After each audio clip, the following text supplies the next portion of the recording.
If you don't mind us, you can continue, whatever. Okay.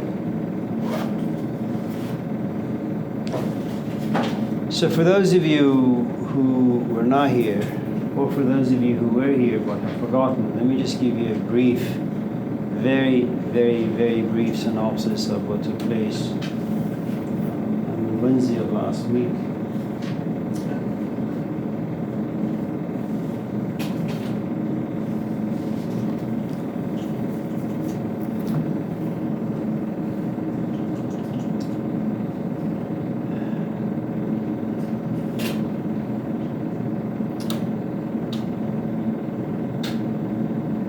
You have a man, his name happens to be Gilgamesh.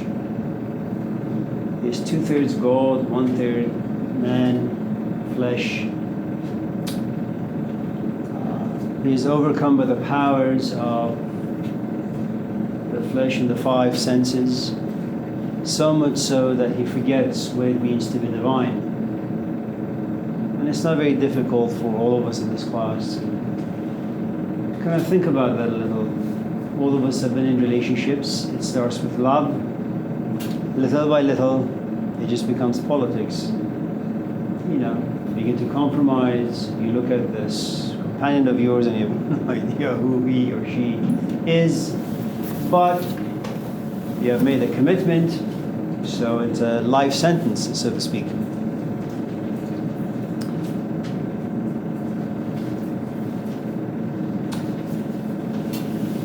As he begins to intensify bullying people, people begin to complain.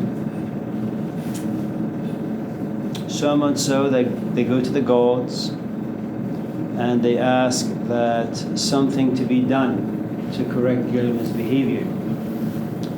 And so they create this man named Enkidu, which means the most innocent. So one of the things you need to understand about epics is the following. There are two kinds of, I suppose, people.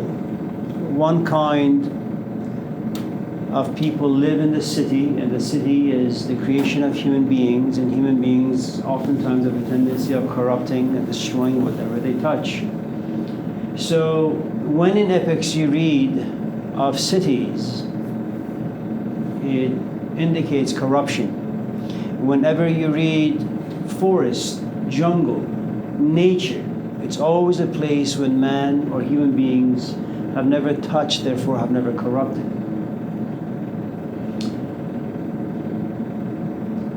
I am sure many of us in this class, well, not many of us, some of us perhaps, have had difficult childhoods. Perhaps we've been involved in difficult relationships, romantic kinds. We fell in love, things didn't go well, we were broken, and something about us kind of said, never again will I put myself in this particular situation. So you protect yourself, you begin to live in a castle.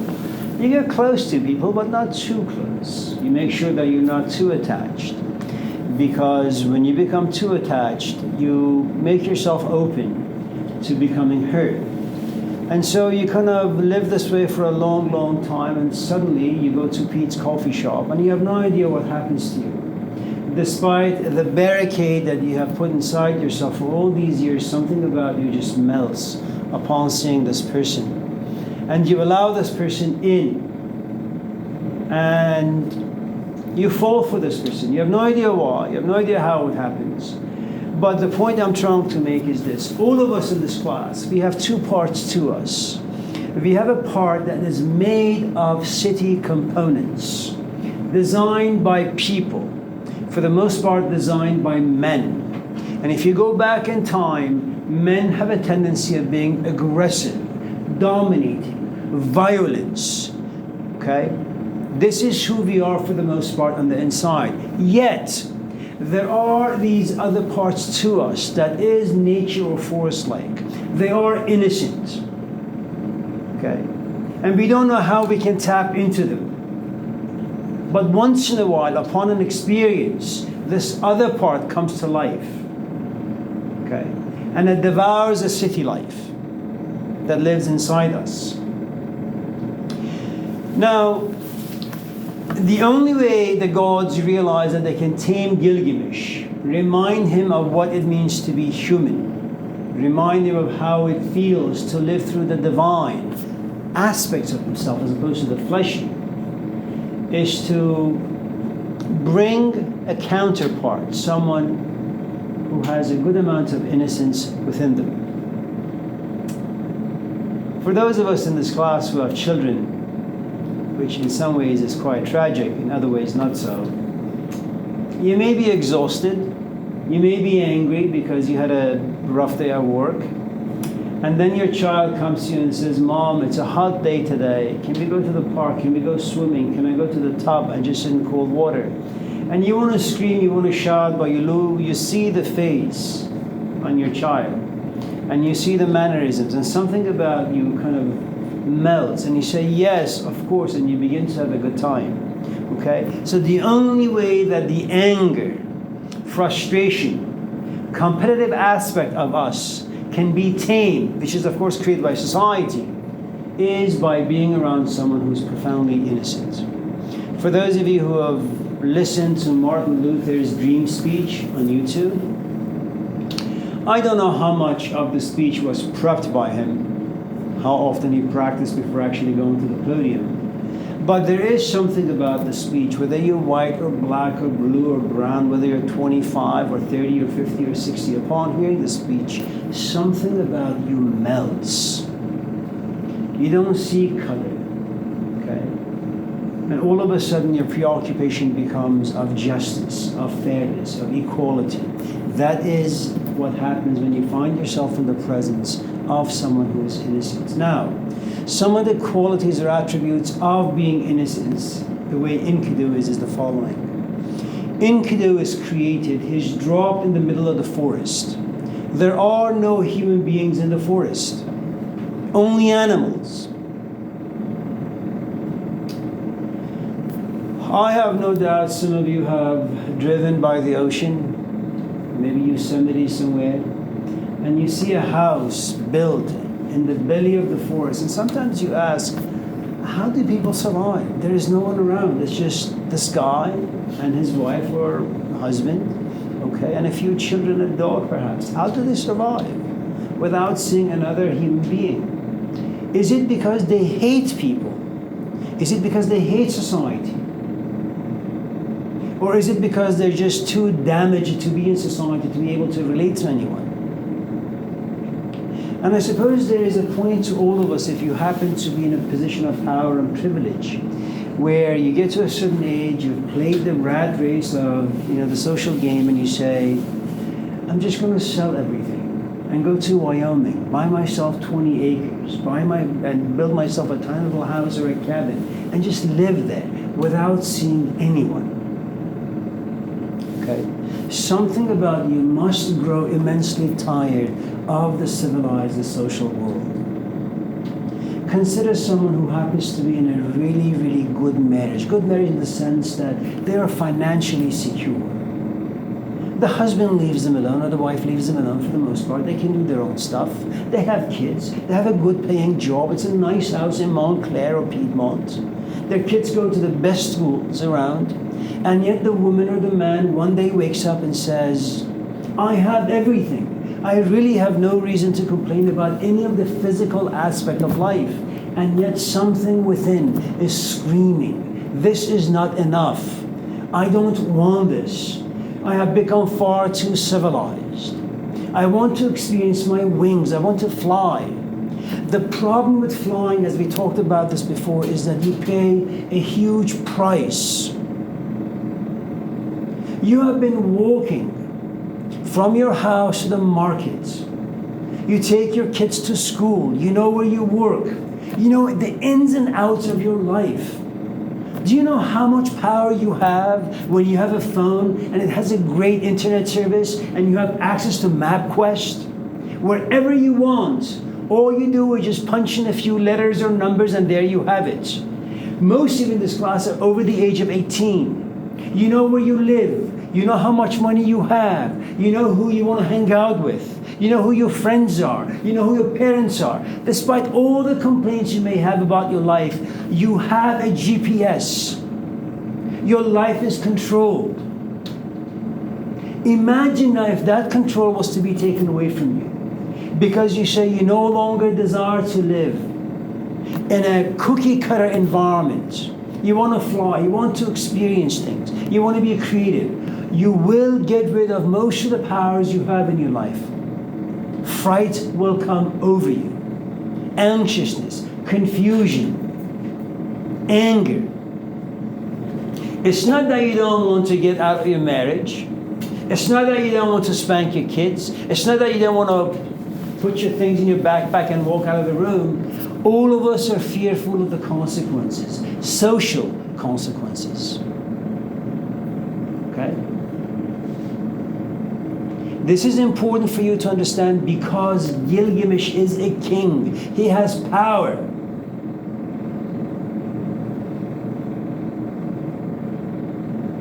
You know, yes? I feel like we all have powers within ourselves that we need to tap into. Like, we used to speaking about that, it just made me realize within this past month how what you said is true. Like, we gotta find something within ourselves that makes us peaceful. We might have everything, but it still doesn't make us happy. It's true. It's true. The finding that part and refining it is very, very, very difficult. There are very many people out there who are stuck, say, in dead-end jobs or perhaps relationships that are not completely satisfying. And they encounter someone or a profession that all of a sudden inspires them. And so after some contemplation, some conflict on the inside, they say, you know what, I have met this other person, I have grown wings, I know who I am, I'm in love, and I want to leave my marriage or my relationship and pursue this other fellow. And they do, you know, and they leave the 5 or 10 or 15-year relationship behind and move on to a new relationship. It's untested, okay? They're thinking about love, about relationships, about who they are, really quite unrefined and untested. And yet, they're willing to take the leap of faith, move out and be with this new person. And after a few weeks, they come to realize it's not working out. They're neither in the old, nor do they have the new. And now they're left with sadness and regret and despair and confusion. So this other part that you and I speak out, you're absolutely right. The point though I'm trying to make is that it's very, very, very difficult, if not altogether impossible, to find this part. Once found, protect it, nourish it, allow it to mature in a healthy way, and then, go ahead. I feel like in order for you to find happiness and love, you gotta find it within yourself first. You cannot depend on another person to fulfill that for you. Because if you don't fulfill that for yourself, you're just always gonna be empty once that person is gone. And then I feel like once you reach to that point, then you'll be able to open up and love other people. First name Chin? Yes. Yes. I don't like to disagree with people, and I try to be very polite in my disagreements with people. I mean, everybody got their little Yes. You know what you said, they're nice comments, they really, really are. They're just very complicated. And I think one of the functions of this class is to kind of reveal the complications, you know. Hopefully.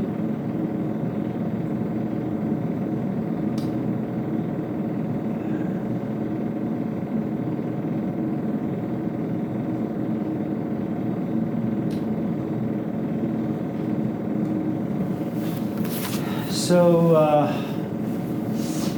somehow Gilgamesh needs to meet Enkidu. Somehow innocence must touch corruption. And somehow corruption must be washed away from the interior of Gilgamesh. How do these two people meet? To make this relevant to some of us in this classroom,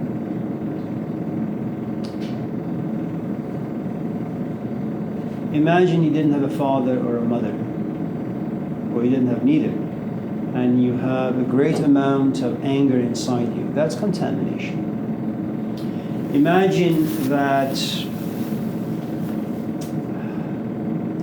you've gone to school and it's proved itself to be completely boring, and yet you have find yourself in another class and you're completely close to it. That's another contamination. Imagine you've been in a few bad relationships and a new one comes your way, but the point is you can't really be open, so that's another contamination. In all contaminations there is a good amount of power, and let me tell you how it happens. You know, it takes a tremendous amount of power to close yourself off to other people and their kindness and their love and their compassion. If you happen to have had no parents in your life, there's a good chance that you have lost the ability to be intimate, to be open, to be respectful. There's a good amount of anger that may live inside you. That is a good amount of power that you have. Okay? You will get angry at people quickly, and you will justify it, and you will validate it. Okay? So when we speak about Gilgamesh and power, you need to understand that power, regardless, whether you're a king or a slave, we all have power and we all use it in a negative, perhaps unrefined way. Okay? Now, Chris. Short hair, long beard. Yeah. How are you? Well, how are you? Good. Things are okay? Is it okay? Anything new? Nothing new. Teaching? Maybe. Here and there? Yeah. Good. Zachary's? Yeah. Good. Companion is okay? Yes. Parents are good? How's your new car? It's great. It's good to see you. Good to see you.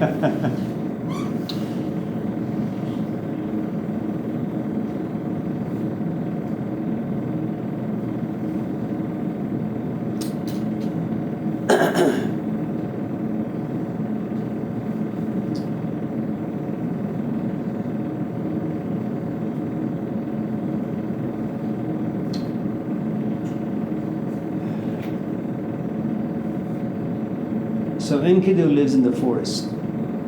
He walks around naked. And there is no shame in him.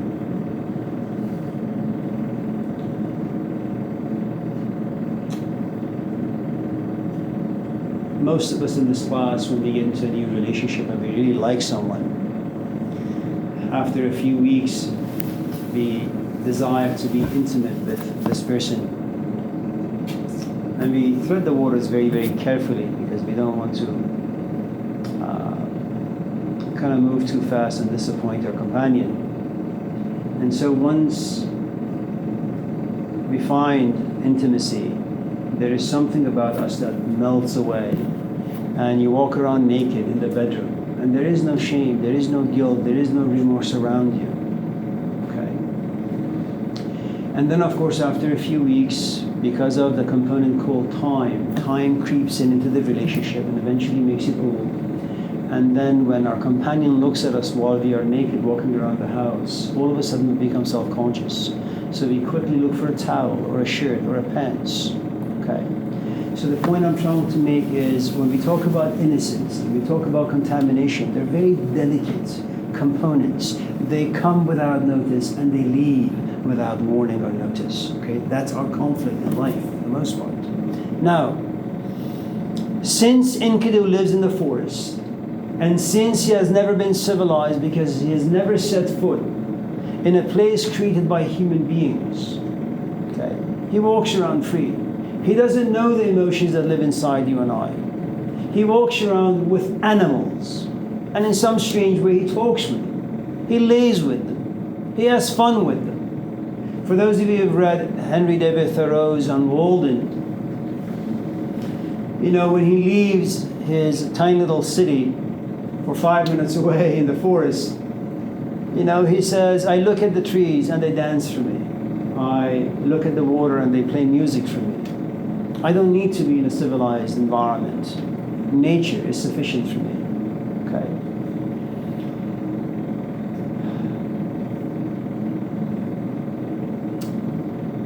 How do you domesticate someone who has wings? How do you contaminate someone who is innocent? How will you bring someone who is innocent into a life filled with contamination? Consider a couple of things.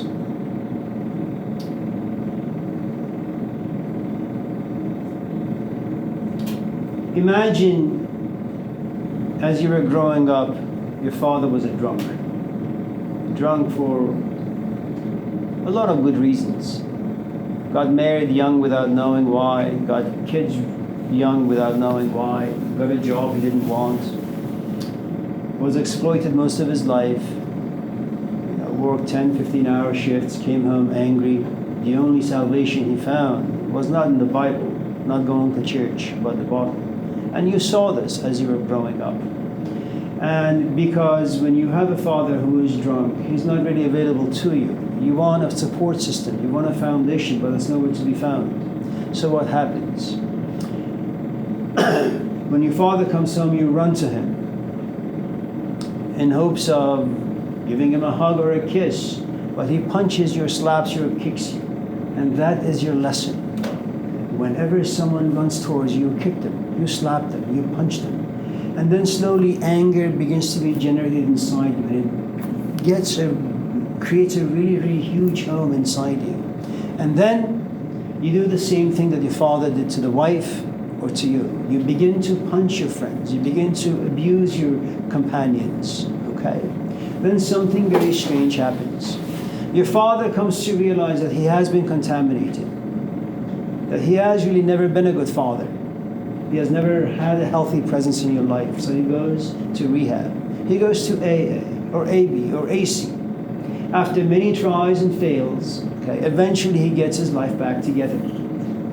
For the first time, after 20, 30, 40, 50 years, he understands what it means to be healthy. He has gained innocence. Okay? For the first time now, he comes back to your life and he sees you with the bottle. He sees you being high. Your father has gained innocence through hard work. You are the one who's now contaminated. Do you know how difficult it is for your father to see his own youthful reflection in you?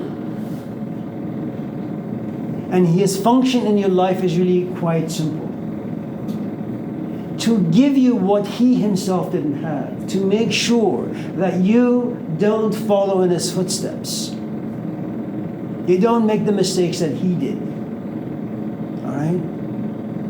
The point I'm trying to make is that whenever a parent comes to you, sits you down, and tries to give you a couple words of wisdom, you need to understand they have been sinning most of their life, like St. Augustine. They came to realize their sin, whatever that sin may be. Maybe pornography, maybe anger, maybe just being a recluse for all the wrong reasons. Okay? They made peace with it. They came back to you, trying to make sure that you avoid the mistakes that they themselves made. It's a difficult place to be. All right? Remember, whenever you gain any kind of wisdom or insight, you have gained innocence. And you will try to communicate that innocence with others only to be misunderstood. Now the task is for Enkidu to run or to meet Gilgamesh. Now look, Enkidu imagines that the gods created him so that he could simply live his life. That's not true. Enkidu, without his knowledge, was created for one reason: to bring innocence to the life of Gilgamesh. His life has a function, and it doesn't belong to him. All right? Innocence. The moment you gain innocence, your life belongs to other people, no longer your own. All the heroes of humanity, whether Socrates, whether Plato, whether Aristotle, whether Malcolm X, Martin Luther, Mahatma Gandhi, Henry David Thoreau, the moment you gain innocence, you can't commit to any single one person. You belong to a whole host of communities. Right? Now, it is going to be very, very difficult for Enkidu to simply walk to town and meet Gilgamesh. It's not going to happen. He needs to be contaminated. How do you contaminate someone? You tempt him.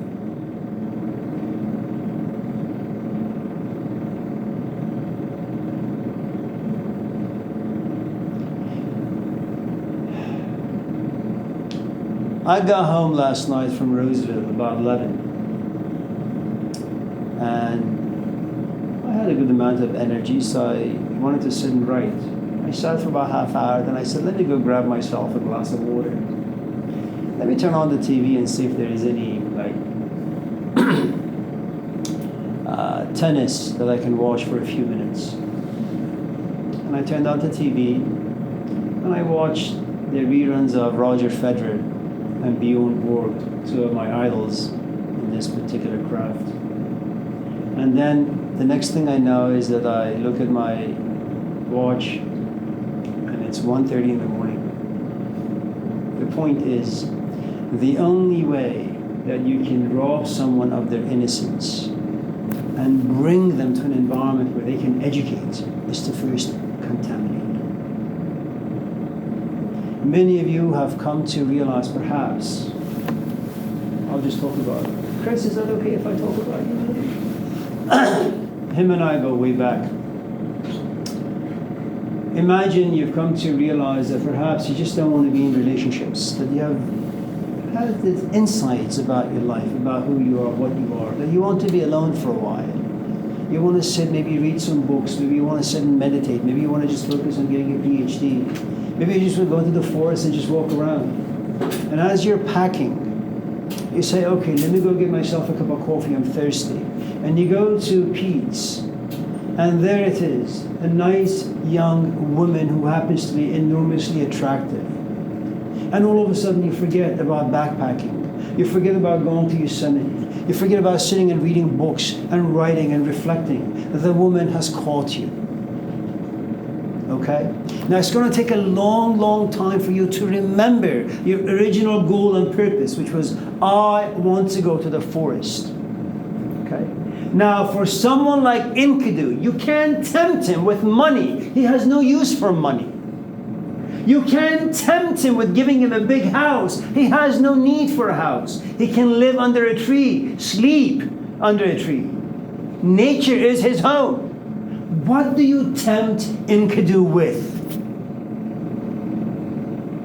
He is a man, after all. It's primal.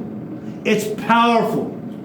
It invades basically every aspect of life. When you read the Old Testament, parts of it says, God made this world out of sex, union between creatures. How do you domesticate? How do you contaminate someone like Enkidu? Well, first you have to know that there is an Enkidu out there in the forest. There is a man, he's a hunter. What do hunters do? They destroy innocence. They destroy life. He sets up traps in the forest, kills animals, brings them back to town and sells them. One morning he goes, all the traps are empty. Why? Innocence. It is profoundly sensitive. It is profoundly compassionate. Enkidu can't see any life in the forest being hurt or damaged. City people have only one function in life: to hurt, to destroy, to damage, to abuse. Now all of us in this class are the nicest people. But because we have city philosophy in us, you will destroy whatever you touch. I have children. Jane has children. Chin has children. You will have no choice but to destroy, contaminate your kids. You will send them to school. They will learn the wrong things. They will pursue the wrong things. They will have the wrong pleasures.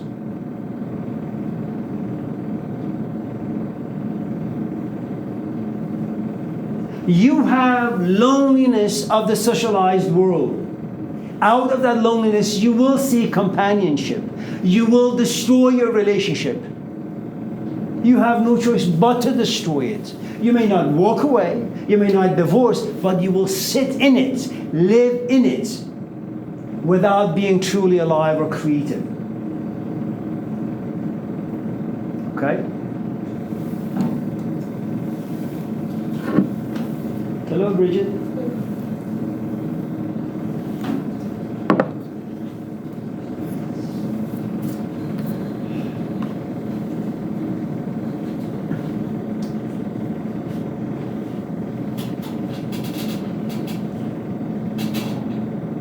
How you domesticate and tame Enkidu is you go talk to your father, and your father says, go ask Gilgamesh about the temple prostitute.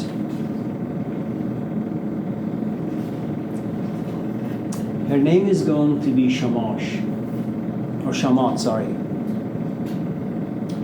And so, one day, as Enkidu is sitting and just, perhaps, I don't know, just sitting, this woman appears. And she's completely naked. Imagine for a moment what happens to a human being, to Enkidu, to a man who has never seen a woman in his life. And all of a sudden this woman appears before him, and she happens to be profoundly attractive.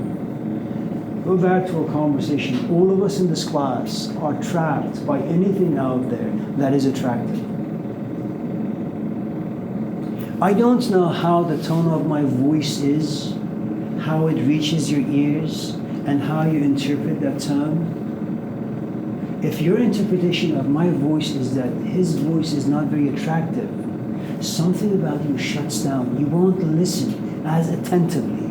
If, on the other hand, there is something about the tone of my voice that traps certain parts of you, you can't but be captured to attention. It's not even up to you.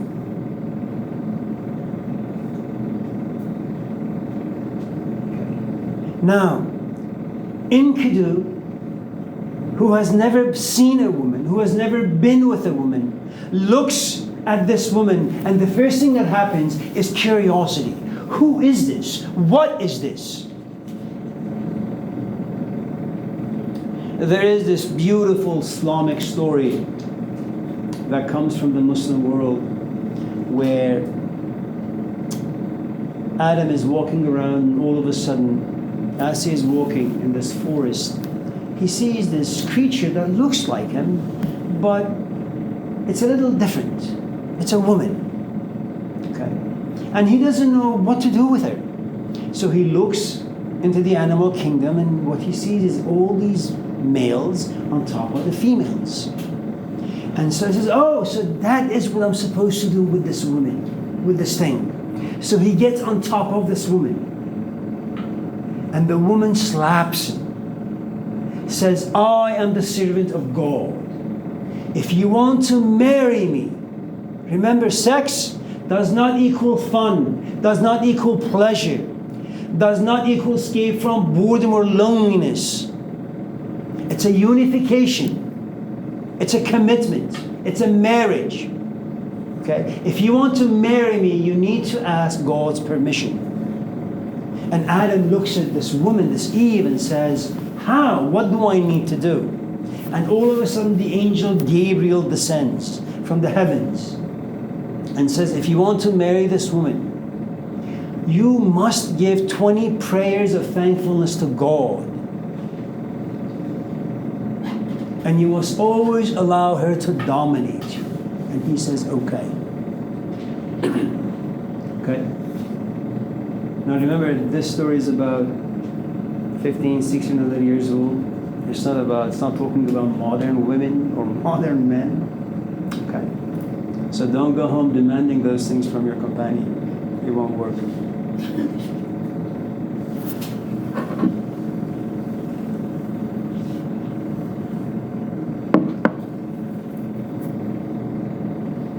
Out of curiosity is born imagination. Enkidu begins to imagine how this entity was created, why it was created, what he can do with it. Okay.